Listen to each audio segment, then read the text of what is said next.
CEO saves pregnant girl from suicide. Her identity will shock you. Inspiring true story. The rain pounded against the glass windows of the 40-story building as Marcus Chen stood on the rooftop, his expensive suit soaked through, staring at the city lights blurred by his tears.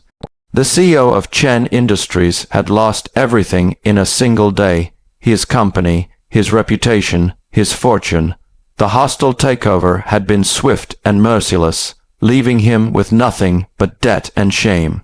As he stepped closer to the edge, contemplating the unthinkable, he heard a soft sob behind him.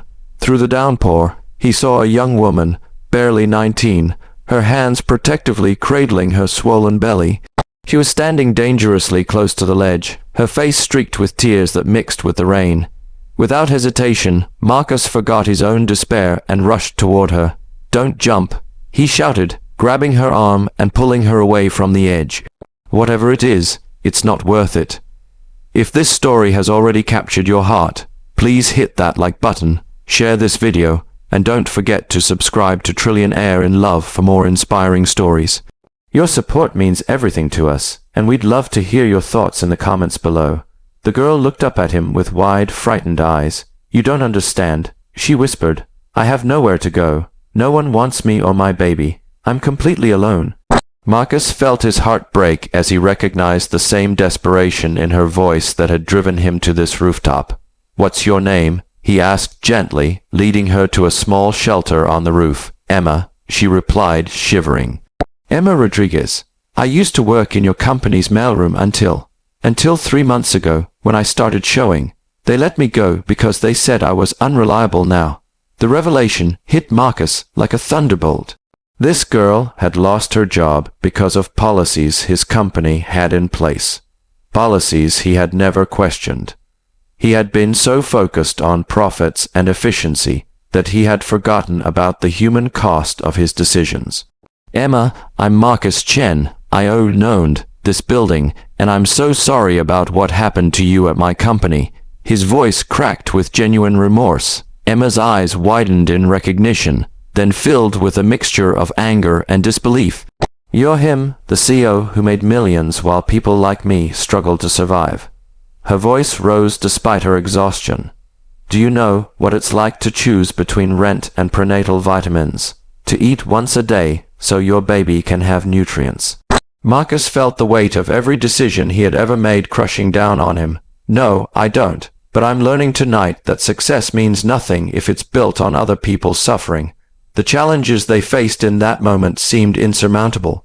Emma had no job, no family support, and was weeks away from giving birth.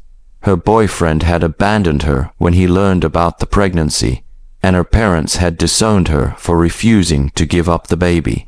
She had spent the last month sleeping in homeless shelters when beds were available, or in 24-hour diners when they weren't. Marcus, meanwhile, faced bankruptcy, lawsuits, and the complete destruction of everything he had built over 15 years. His board had voted him out, his assets were frozen, and his wife had filed for divorce, taking their children with her. He had come to this rooftop believing he had nothing left to live for. But as they sat together in that small shelter, sharing their stories through the storm, something extraordinary happened. Marcus saw Emma's strength, how she had fought for a baby's life even when everything seemed hopeless. Emma saw Marcus's genuine remorse and his desire to make amends for the harm his policies had caused. "What if?" Marcus said slowly, an idea forming through his despair. "What if we helped each other? I may have lost my company, but I still have some savings hidden away that the lawyers haven't found yet. And you have something I've forgotten how to have: hope, purpose, the determination to fight. Something bigger than yourself." Emma looked at him skeptically. "What are you suggesting?" "I'm suggesting we start over, together, not as CEO and employee, but as two people who understand what it means to lose everything and still choose to keep fighting." Over the next several months, Marcus used his remaining resources to help Emma get back on her feet. He found her a small apartment, enrolled her in job training programs, and connected her with proper prenatal care. But more than that, he learned from her resilience and determination. Emma, in turn, showed Marcus what true leadership looked like. She volunteered at homeless shelters despite her pregnancy, organized support groups for other struggling mothers, and never lost her compassion despite everything she had endured. She taught him that success wasn't measured in stock prices or quarterly profits, but in the lives you touched and the positive change you created.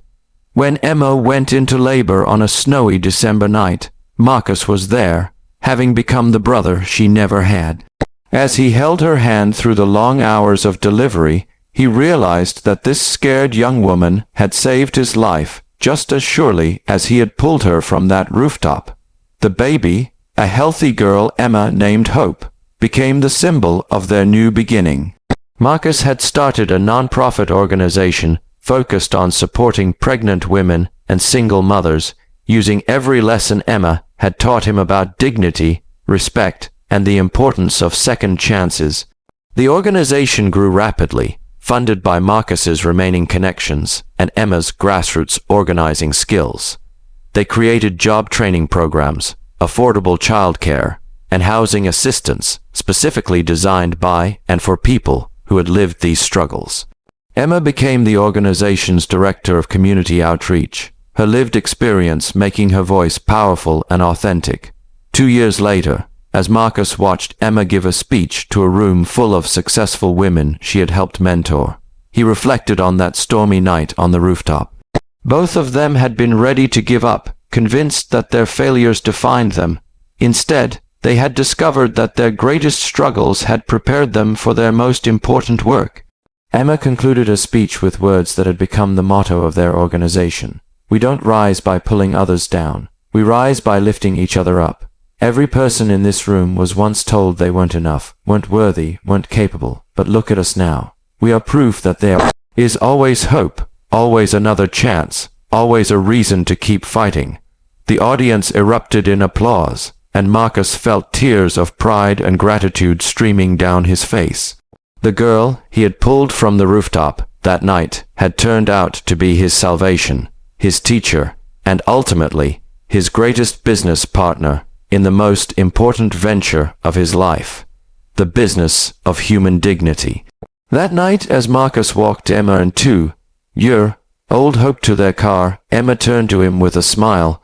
"You know, I never properly thanked you for saving my life that night." Marcus shook his head.